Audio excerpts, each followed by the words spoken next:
everyone, this is Tim from YourSixGaming. Today in this video I'm going to show you how to zoom in easily with your controller on the Edge internet browser on your Xbox Series X. So if you're just scrolling around and you want to see something a little bit easier because you're sitting way back on your couch, all you have to do is press the right trigger. So let's press this in and it'll zoom in, and then press the left one to zoom out.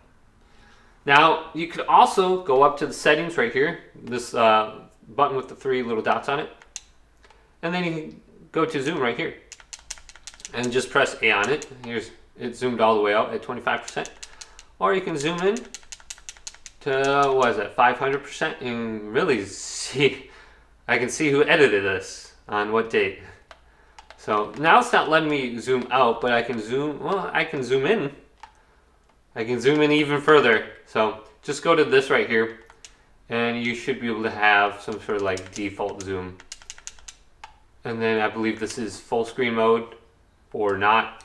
To enter or exit full screen mode, just press this button with the two little boxes on it and you should be good to go. But hopefully this video did indeed help you out. If it did, leave it a big thumbs up and subscribe to my channel down below for more tech videos coming up next on YourSixGaming.